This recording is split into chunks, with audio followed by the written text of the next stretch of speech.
Ja by som chcela taký prolog spraviť k tomu hlavnému, čo vám chcem povedať.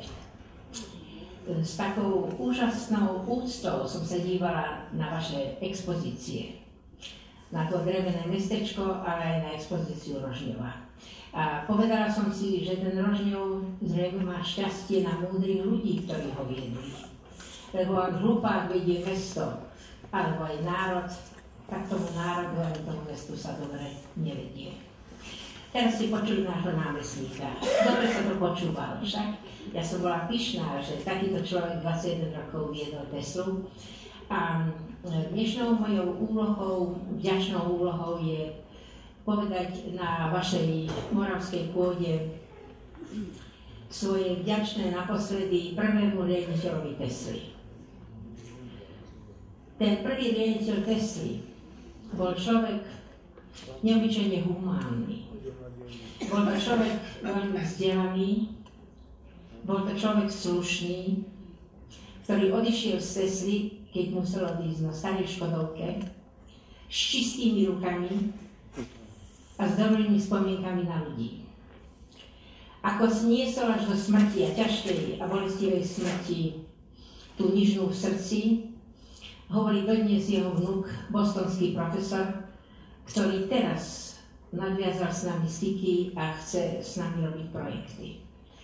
To sa nerobí, ak to v detstve nevdýchnem do seba.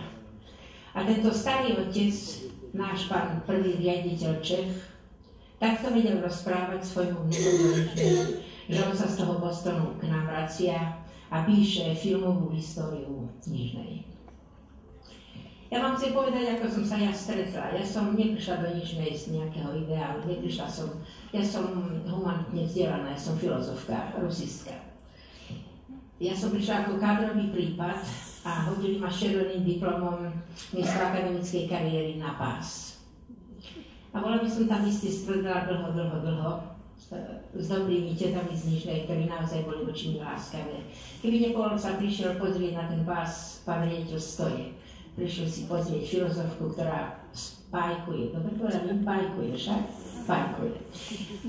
No nevedela som to nejako dobre robiť, vždy to za mňa niekto iný spravil lepšie. No a pán riaditeľ ma potom pozval aj vďaka manželovi tu spomenutému na rozhovor a dal mi takú nádej. Povedal mi, že ja nemôžem ísť proti okresnému výboru strany, ale ja vám dám nádej, že počasie budete robiť prekladateľku. No tak som to samozrejme aj s láskou vydržala, aj vďaka tým úžasným dobrým ľuďom, aj vďaka tomu, že sme robili divadielka poézie a ten riaditeľ Tesly 6 000, 5 000, neskôr ešte väčšej, chodil na tie divadielka poézie a nie len to. On založil filmový krúžok, ktorého sme boli členmi. Ten filmový krúžok vyhrával celoslovenské súťaže.